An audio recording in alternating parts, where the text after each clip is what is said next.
تو کہانی شروع ہوتی ہے 1967 سے اور پہلے سین میں ہم افریقہ کا جنگل دیکھتے ہیں جہاں پر ایک وائرس پھیلا ہوتا ہے جس کا نام ہے موٹابا۔ یہاں پر ہم دیکھتے ہیں کہ کچھ ڈاکٹرز اور سائنٹسٹ یہاں پر آتے ہیں اور متاثر ہوئے پیشنٹس کا بلڈ سیمپل لیتے ہوئے دیکھتے ہیں اور اس کے بعد وہ واپس چلے جاتے ہیں۔ اور کچھ ہی دیر میں ہم دیکھتے ہیں کہ امریکن آرمی کے جنرلز ایک حکم جاری کرتے ہیں جس میں وہ کہتے ہیں کہ اس گاؤں پر بم گرا کر تباہ کر دیا جائے تاکہ وائرس کو آگے پھیلنے سے روک سکیں۔ اب مووی ہمیں 28 سال کے بعد آگے لے جاتی اور یہاں پر ہم اپنے one of the main character Dustin Hoffman کو دیکھتے ہیں جو اس مووی میں کرنل سیم کا کردار ادا کر رہے ہیں۔ سیم اپنی وائف کے ساتھ رہتا ہے جس کا نام ڈاکٹر رابی ہے۔ کچھ ہی دیر میں سیم کو جنرل کی طرف سے ایک کال آتی ہے جس میں وہ لیول 4 کی ڈیٹیلز بتاتے ہیں۔ اب بیسیکلی لیول 4 ہے کیا؟ لیول 4 بیسیکلی ایک ایسی ڈیزیز ہے جس میں لائف کے لیے ہائی رسک ہوتا ہے۔ اب اس کی مزید ڈیٹیل جاننے کے لیے سیم کرنل سے ملنے کے لیے جاتے ہیں۔ یہاں پہ کرنل سیم کی ملاقات ڈفرینٹ آفیسر سے ہوتی ہے جس میں جنرل بلی بھی شامل ہوتے ہیں۔ میجر سالٹ کا یہ فرسٹ مشن ہے کرنل سیم کے ساتھ، اور جب یہ دونوں افریقہ کے جنگلوں میں پہنچتے ہیں جہاں پہ وائرس بریک آؤٹ ہوا ہوتا ہے تو وہاں دیکھ کے یہ بہت پریشان ہوتے ہیں کیونکہ سچویشن بہت خراب ہو چکی ہے۔ یہاں پر بہت سے لوگ مر رہے ہوتے ہیں، خون کی الٹیاں کر رہے ہوتے ہیں۔ یہ دیکھ کے میجر سالٹ بہت پریشان ہو جاتا ہے اور اپنا ہیلمٹ اتار دیتا ہے اور رونے لگتا ہے۔ اور یہیں پہ ایک رینڈم آدمی ان سے ملتا ہے اور انہیں بتاتا ہے کہ یہ وائرس ہوا سے نہیں پھیلتا، لیکن یہ اسے انسنا کر دیتے ہیں اور تمام سیمپلز کلیکٹ کر کر واپس برطانیہ اپنے ملک میں آ جاتے ہیں۔ جب کرنل سیم اس وائرس کا ٹیسٹ کر رہے ہوتے ہیں اپنی ایک ہائی ٹیک لیبارٹری میں تو انہیں اور ان کی ٹیم کو پتہ چلتا ہے کہ یہ موٹوبا وائرس ہے۔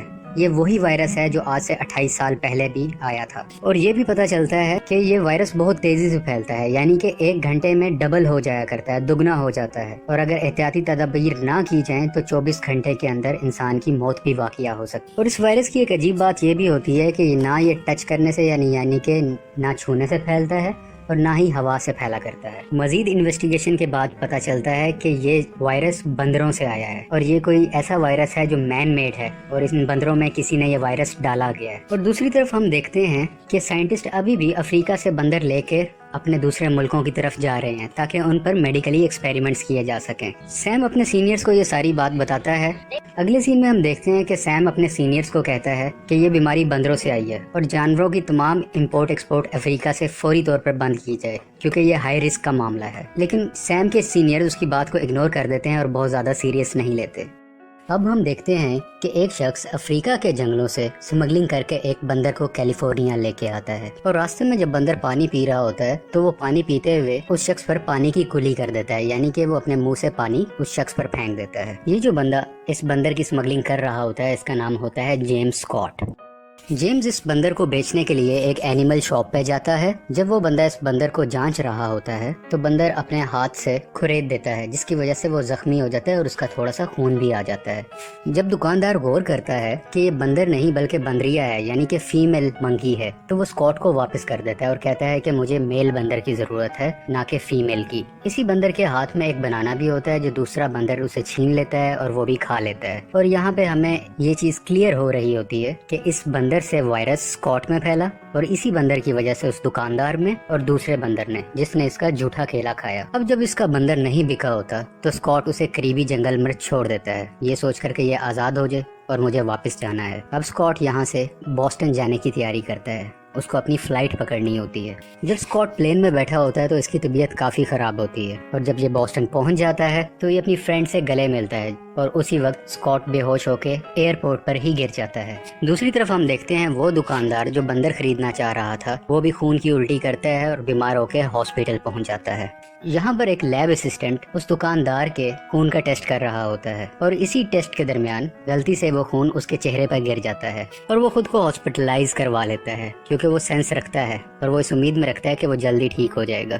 اگلے سین میں ہم رابی کو دیکھتے ہیں جو کہ کرنل سیم کی وائف ہیں۔ یہ پیشے سے ڈاکٹر ہوتی ہے۔ جب رابی کو اسکاٹ کے بارے میں پتا چلتا ہے تو وہ فوراً اس سے ملنے کے لیے جاتی ہیں، لیکن جب تک وہ پہنچتی ہیں تو اسکاٹ کی ڈیتھ ہو چکی ہوتی ہے۔ تو رابی جب اسکاٹ کا پوسٹ مارٹم کرتی ہے تو اس کے جسم کے تمام اندرونی حصے آلموسٹ پانی سے بھر جاتے ہیں۔ اس نے ایسا کیس پہلے کبھی نہیں دیکھا ہوتا اور وہ یہ بات اپنے ہسبینڈ سیم سے بھی شیئر کرتی ہے۔ رابی یہ بھی بتاتی ہے اگر ایسا ہی کیس 24 گھنٹے میں دوبارہ آیا तो हम हाई अलर्ट इशू कर देंगे। अब हम ये देखते हैं कि वही लेबोरेटरी वाला असिस्टेंट अपनी फ्रेंड के साथ सिनेमा में मूवी देखने के लिए जाता है। वहाँ पर इसकी तबीयत थोड़ी सी खराब होती है और वो जोर जोर से खांसने लगता है, जिसकी वजह से वायरस दूसरे लोगों तक पहुँचने लगता है। लेकिन इसे इस चीज़ का रियलाइजेशन बिल्कुल भी नहीं होती, वो इसे एक नॉर्मल कफ समझ रहा होता है अब तक। और वो जब पानी पीने के लिए बाहर जाता है तो वहीं पे गिर जाता है और ये भी हॉस्पिटल में चला जाता है। कॉट और लेबोरेटरी वाला इंसान सिर्फ बीमार नहीं होते, बल्कि बहुत से लोग और भी बीमार होना शुरू हो जाते हैं। आहिस्ता आहिस्ता ये बीमारी फैल रही होती है और जिस हॉस्पिटल में सबसे ज़्यादा ऐसे केसेस मौजूद होते हैं वहाँ पर डॉक्टर रॉबी अपनी टीम को लेके जाती है। दूसरी तरफ कर्नल सैम भी कैलिफोर्निया पहुंच जाते हैं, क्योंकि कैलिफोर्निया में सबसे ज़्यादा बीमारी फैल रही होती है। अब हम ये भी देखते हैं कि ब्रिगेडियर जनरल बिली फोर्ड अपने एसोसिएट से बात कर रहे होते हैं। उनके एसोसिएट उन्हें कहता है कि कैलिफोर्निया को तबाह करना ही सोल्यूशन है ताकि यह वायरस दूसरे शहरों में ना फैले। लेकिन बिली फोर्ड कहता है कि नहीं, हम सबको बचाएंगे। और इसी कॉल के बाद कैलिफोर्निया को यूएस आर्मी चारों तरफ से घेर लेती है ताकि कोई शख्स ना बाहर जा सके, ना बाहर से कैलिफोर्निया में दाखिल हो सके। जब सैम और रॉबी मिलते हैं तो इन्हें पता चलता है कि वायरस हवा से भी फैला करता है, क्योंकि ये वायरस उस शख्स को भी हुआ था जो वायरस वाले लोगों के करीब बिल्कुल भी नहीं था। पूरी टीम आपस में मिलती है और ये बात को फाइनलाइज करती है डिफरेंट एक्सपेरिमेंट्स के थ्रू कि ये वायरस हवा से भी फैल सकता है और इसके अलावा ये एनिमल की वजह से आया है। शहर के हालात बहुत खराब होते हैं, बहुत अफरा तफरी की कंडीशन होती है। कुछ लोग भागने की भी कोशिश करते हैं, लेकिन आर्मी इंटरफेयर करती है और किसी को बाहर नहीं निकलने देती और सबको एक कैंप लगाकर क्वारंटाइन कर देती है। और हम सब क्वारंटाइन का मतलब जानते ही हैं कि इन्फेक्टेड पेशेंट्स या जिन पर कुछ शक हो उनको बाकी लोगों से कुछ अलग रख, जिसकी वजह से वायरस और ना फैले और दूसरे शहर भी महफूज रहें। अब हम देखते हैं कि रॉबी इन्फेक्टेड स्टोर में जाती है। ये इन्फेक्टेड स्टोर वही है जहाँ पर कुछ इन्फेक्टेड एनिमल्स पाए जाते हैं। वो वहाँ से उस इन्फेक्टेड बंदर को लेके आती है और उसका चेकअप करती है। चेकअप के बाद ये सामने आता है कि उस बंदर के जिस्म के अंदर एंटीबॉडीज नहीं है जो वायरस को एक्सेप्ट कर सकें। इस वबा से बचने के लिए जनरल बिली फोर्ड E1101 सीरम का इंतखाब करते हैं, क्योंकि ये वही सीरम होता है जो आज से 28 साल पहले भी दिया गया था, क्योंकि ये बीमारी एक दफा पहले भी आ चुकी है। लेकिन पेशेंट पे कोई फर्क नहीं पड़ रहा होता, शायद ये वायरस पहले से मजबूत होके आया है। ये सीरम बिल्कुल भी काम नहीं कर रहा होता और पेशेंट्स की मौत होने लग जाती है। अब सैम वो सीरम लेके अपनी लेबोरेटरी में आता है ताकि उस पर कुछ एक्सपेरिमेंट कर सके। वो अपने कोवर्कर मेजर सॉल्ट को वो सीरम देता है और कहता है कि इसकी डिटेल्स चेक करो और उस बंदर को भी दो। मेजर सॉल्ट वो सीरम उस इन्फेक्टेड बंदर को भी देता है। दूसरी तरफ हम देखते हैं कि यूएस आर्मी अपने लोगों को कहती है कि अगर आपको फ्लू, खांसी, जुकाम, नज़ला ऐसा कुछ भी है और अगर आपको शक है कि आप बीमार हो सकते हैं तो अपने घर के दरवाजे के बाहर एक सफ़ेद कपड़ा लगाएं। इस सफ़ेद कपड़े की वजह से यूएस आर्मी आती है और इन्फेक्टेड लोगों को अपने साथ ले जाती है ताकि उनका इलाज कर सके। मीडिया भी मुकम्मल तरीके से इन सब वाकयात की रिपोर्टिंग कर रहा होता है। दूसरी तरफ कर्नल सैम का साथी केसी लैब में एक्सपेरिमेंट कर रहा होता है और एक्सपेरिमेंट के दौरान गलती से उसका सूट फट जाता है।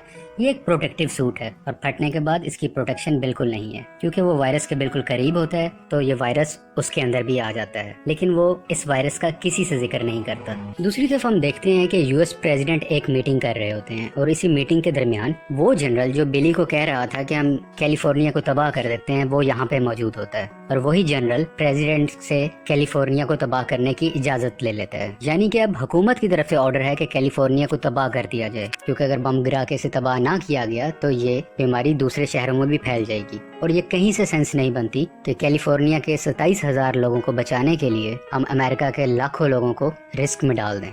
यहाँ पे कर्नल सैम और उसकी वाइफ रॉबी आपस में बात कर रहे होते हैं और उनकी नजर एकदम बंदर पर जाती है जो बिल्कुल एक्टिव होके खड़ा होता है और खेल कूद रहा होता है। वो इसे देख के बहुत खुश होते हैं और थोड़े से एक्सपेरिमेंट के बाद ये बात जानते हैं कि ये सीरम E1101 जिस बंदर को दिया था ये इस बीमारी की एंटीडोट है। ये वही सीरम था जो अफ्रीका के लोगों को ठीक करने के लिए बनाया गया था।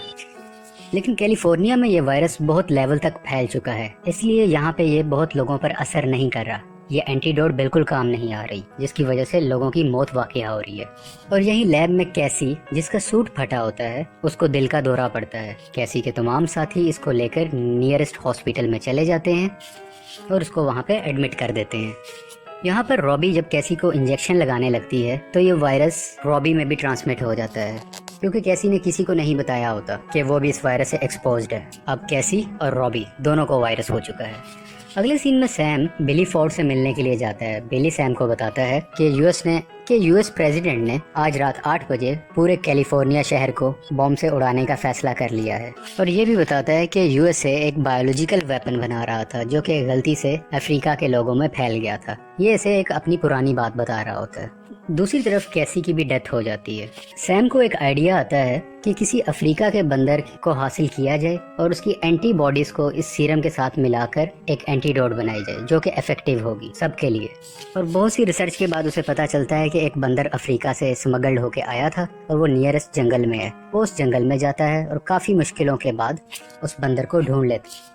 अब क्योंकि बंदर इनके पास आ गया है, सैम और उसकी टीम इस बंदर पर डिफरेंट एक्सपेरिमेंट्स कर रही होती है और उनका एक्सपेरिमेंट कामयाब होता है और एक एंटीडोट ये लोग बना देते हैं। मैं एक बार दोबारा बताता चलूं, एंटीडोट बन गई, पहले से सीरम मौजूद था। सीरम अकेला काम नहीं करता था और एंटीडोट इनके पास अवेलेबल नहीं थी। अब एंटीडोट भी है और सीरम भी है, ये इन दोनों को मिक्स करते हैं और इस वायरस से बचने का रास्ता सामने आ जाता है। यानी अब ये मुकम्मल 100% इस वायरस से बचने की मेडिसिन है। अब ये मेडिसिन सैम अपनी वाइफ रॉबी को देता है क्योंकि रॉबी भी बीमार होती है और वो आहिस्ता आहिस्ता उसे मॉनिटर करते हैं कि रॉबी की तबीयत में बेहतरी आ रही है, जिसका मतलब ये है कि वो सक्सेसफुल रहे और इन्होंने इस वायरस से बचने के लिए मेडिसिन बना ली हुई है।